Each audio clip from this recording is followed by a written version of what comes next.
Am I not talking to myself again? I got good answers. Thank you very much. We are convened. So motion on the minutes, moved, seconded. All those in favor, contrary carried. We're going to meet next on March the 18th, right here. And the first item is the application by Foursquare Gospel Church of Canada for the extension of a temporary commercial permit at 113 Number 3 Road. And we got Emma and Josh on there. And I guess, Emma, you're designated speaker.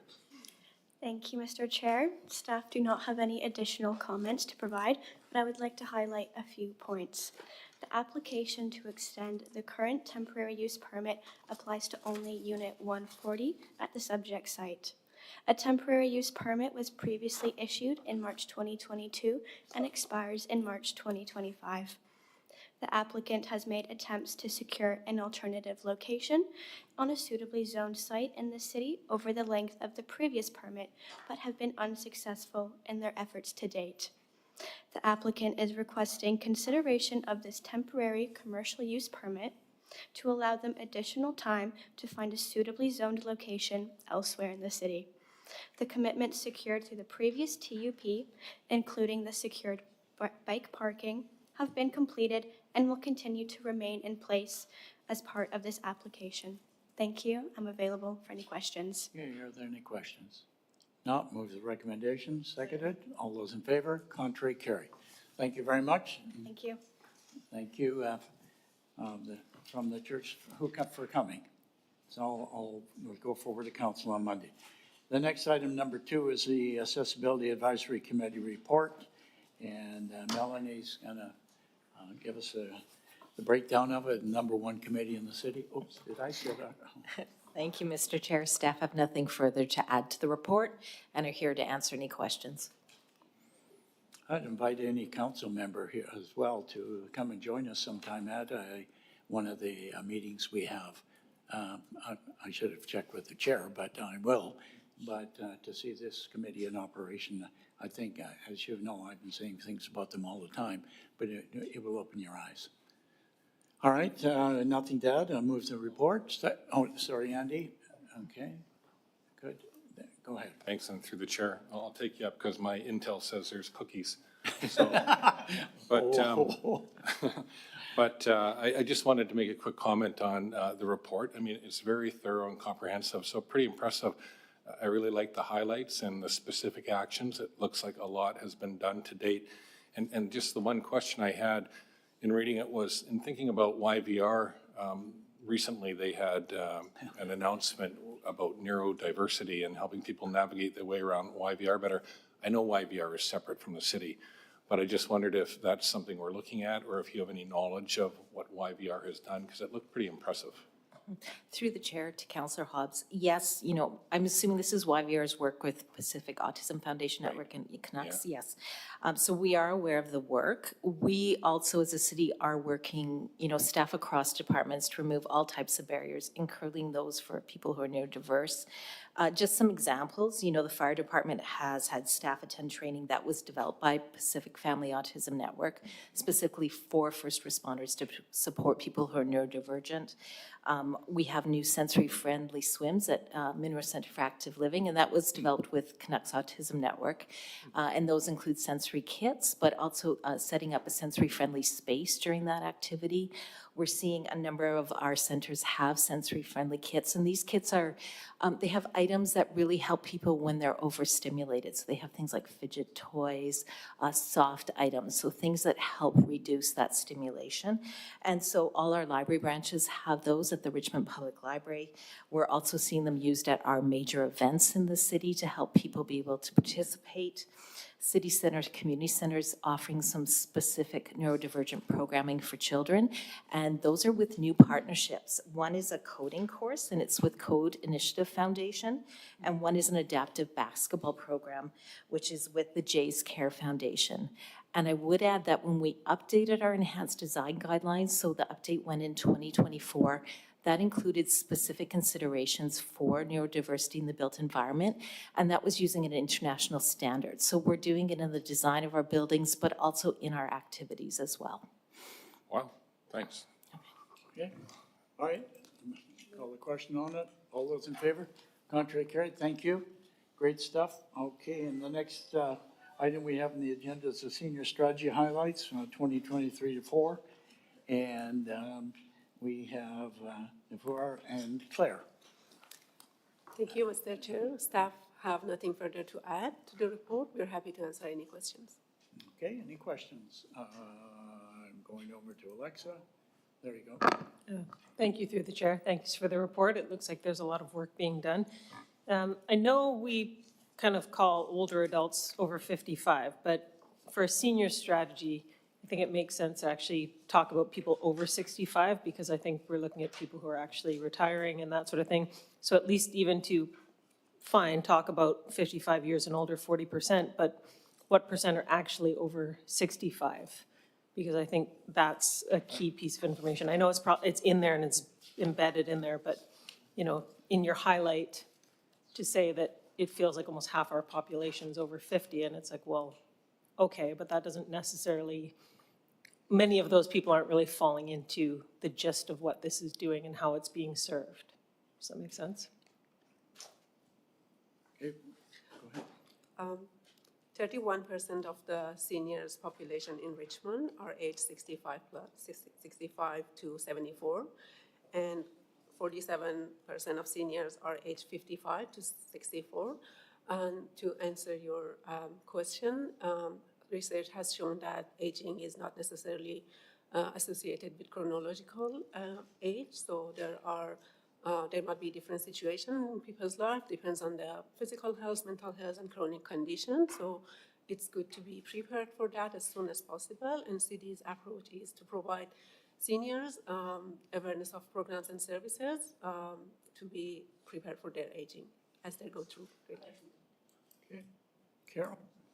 Thank you very much. This is a really great report. I mean, 31 pages of exactly what's going on in the Seniors Advisory Committee meeting, and I'm so lucky to be assigned to this.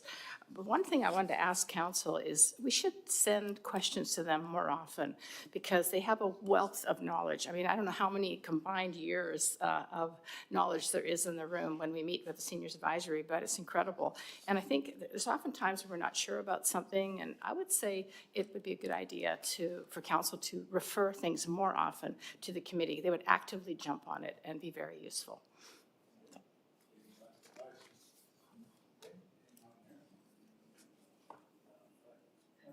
Thank you. Through the chair, my question is just the Pioneer Dinner. Is that still a thing that happens annually? I ran into some people recently who've lived in Richmond for 50 plus years and they had never heard of it. So is that still, is there a date for the next one of those?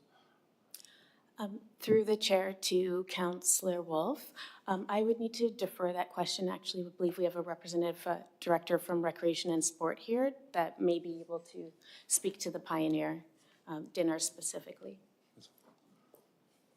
Thanks. Thank you, and through the chair to Councillor Wolf, unfortunately, I don't have that information on hand, but certainly would be able to look into it and get back to you. Since you're new here, a number of years ago, we used to have a Pioneer Dinner. We had 400 to 500 people out in the plaza, and it's been a while. In the Stevenson Community Society, up to 1984, would have had a Pioneer Dinner on July 1st, or previous June 29th, in Stevenson for all the pioneers within the community. I think it's something to get going again, because when you've been here 50 years, you become a pioneer. Okay. Wow, you're almost there, Alexa, but not quite. Just for information, give you some information on that. Thank you. Okay, anything else on the senior strategy? Oh, sorry, Jack. All right, there we are. On PLN 42, just below the middle of the page, it's mentioned that in 2024, you have new raised garden beds. Two in Hamilton Community Center and 4 at the Mineral Center for Active Living. I think that's a good thing. You know, I think probably, you know, we talk about that at the Parks and Recreation Committee, and then I think somehow this is happening. I think this is a good thing. Yeah, I've seen people, it's very difficult to bend down to work on the gardens, right? When we have to raise the beds for them, I think that's good. Yeah, thank you. Okay. Anything else? Call the question. All those in favor? Contrary carried. Thank you. It'll go to the council meeting on Monday, and the next is the Food Security and Agriculture Advisory Committee and Work Program, and John and James. Okay. And your mics are live, gentlemen. Thank you, Mr. Chair. Nothing further to add. Happy to answer any questions. Okay. Anything from committee? Anyhow, keep up the good work. We need to do it. I'll move the recommendation. Seconded. All those in favor, contrary carried. Thank you. And we do have one manager's report. We're at 800 meters. We're at 152.5 and we're still on pace. Thank you, Mr. Chair. Just a quick update, if I may. Last week, the BC Financial Services Authority, this is the province's financial services regulator and crown agency of the provincial government, announced changes to the Real Estate and Development Marketing Act, as well as outlined a pilot program to extend the early marketing period. So this is the marketing period between when they are initially offering the project for sale and they're having obtained a building permit, from 12 months to 18 months for projects with more than 100 units. The pilot program is optional and has been introduced to provide additional time for developers of larger projects, time to secure approvals and financing required to complete their projects. Okay, any questions? Okay, hang on, Andy. Yeah, push your button and I got you there. That's interesting. So do you have to opt into that at the beginning, or when you get to the, say, 10-month mark, could you opt into it then? You would have to opt into it at the beginning of the project in order to disclose as much in your disclosure statements. Okay, thanks.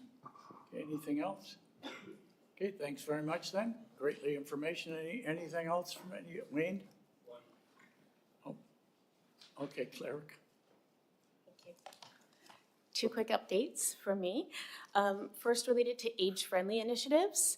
So age-friendly cities are designed to enhance the quality of life for seniors by optimizing opportunities to remain healthy, connected, and able to participate fully in activities of their choosing. And strategic direction 1 in the senior strategy is age-friendly neighborhoods that support seniors to age in place. And our aim is to engage seniors in each neighborhood in Richmond to better understand and plan for the needs of an aging population. In 2024, utilizing provincial and federal funding, the city hosted 3 age-friendly neighborhood groups in the Broadmoor, Hamilton, and Cambie East Richmond neighborhoods. And these groups engaged diverse seniors in conversations about the built environment and services that are available to them in their neighborhoods that support or may provide barriers to accessible and inclusive aging. And through these groups, participants were able to meet, connect with their neighbors, and learn about age-friendly planning, that especially aspects that were particularly important to them, while also providing valuable insights and input to the city. And the city has received a BC Healthy Communities grant to facilitate a new age-friendly neighborhood group this spring in the Blundell neighborhood.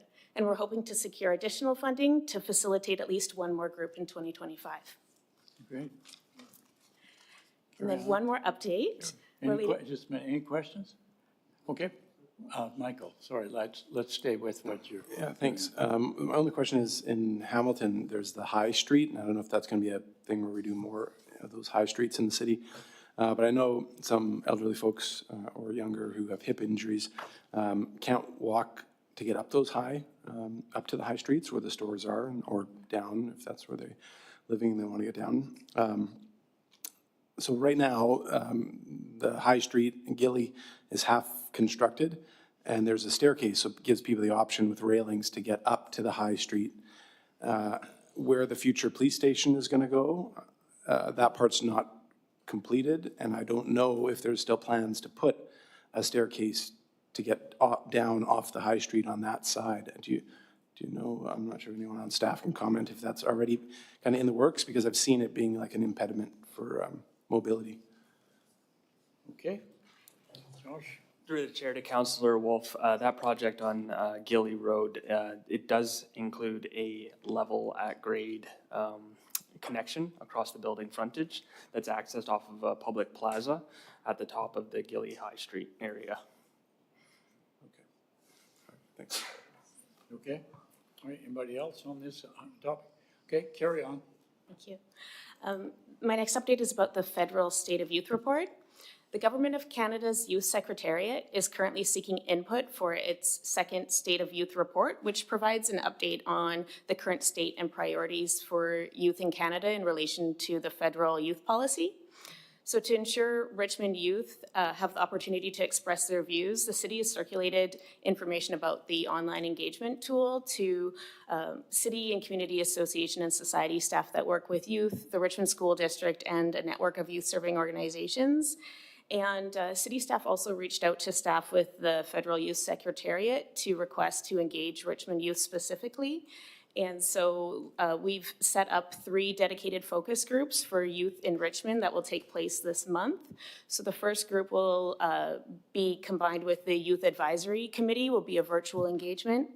And the second group will be an in-person engagement with a group of 2S LGBTQI+ youth at a local community center. And the third group will be facilitated at Touchstone Family Association later this month as well. So these sessions will help to ensure that a broad range of Richmond youth perspectives are captured and help to inform youth policy at a federal level. Okay, Alexa? Thank you. Do we have any mechanism to hear from the teachers? So at the beginning of the school year, I went to meet the teacher night, and one of the phys ed teachers said that they do fitness testing at the beginning and end of each year. And right after summer, they noticed the kids come back to school with lower physical scores than when they left at the end of the year. So it means our kids aren't getting out and being active in the summer, essentially, is what that tells me. But is there any mechanism to be talking and hearing from the teachers? Because obviously they have some information on how they're doing, with literacy, physical literacy, that kind of stuff.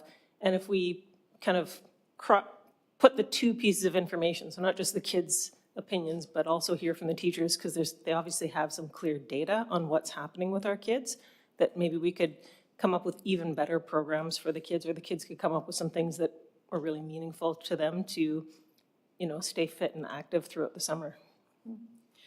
Through the chair to Councillor Liu, this particular engagement engages with youth across Canada up to age 30 only. However, one of the initiatives that we're working on within the youth planning area is engaging with community partners that serve youth to look at where some gaps and trends are. And that's certainly something we could connect with recreation and sport to look into further. And I see Kim has. I think I connected with you. I think, Okay. I think so. Through the chair to Councillor Liu, this could be an item that we could add to the council school board liaison agenda for a future meeting for discussion. Yes, thanks. I think we need a mechanism to get the data from those teachers. Correct. Into our system somehow. Okay. Andy? Thanks, and through the chair. Well, I think Alexa just commented on it, but it would be interesting to see what different groups, whether it's sports groups, theater groups, bands, if that's a large enough group to identify, to survey those members, because if the whole thing can be broken down into different cohorts, it might be interesting to see what impact these things, can have on how youth perceive things. So would it be broken down by cohort, like even the groups you listed out before? Would those be separated out so that they could be compared, not with identifying people, obviously, but just to see what impact is taking place within the different groups that you mentioned before? Through the chair to Councillor Hobbs, I can't comment specifically on how the federal policy staff will group that, but from my understanding in past reports, all youth input has been aggregated together, and so not really grouped out in cohorts in that way. However, we are always looking for opportunities to engage with different groups of youth, and we can certainly look at what that might look like, ensuring we're reaching different segments. Sure, I mean, the aggregated number is interesting, but I just think it would be interesting to see perhaps what's working, like, track and field or something, and there can be substantially large numbers of youth participating in those things, so we'll see what happens, but thanks. Is that it? Thank you very much. Anybody else? Anything else? Move adjournment? We're adjourned, and we do not have an in camera. So we are adjourned. Very good.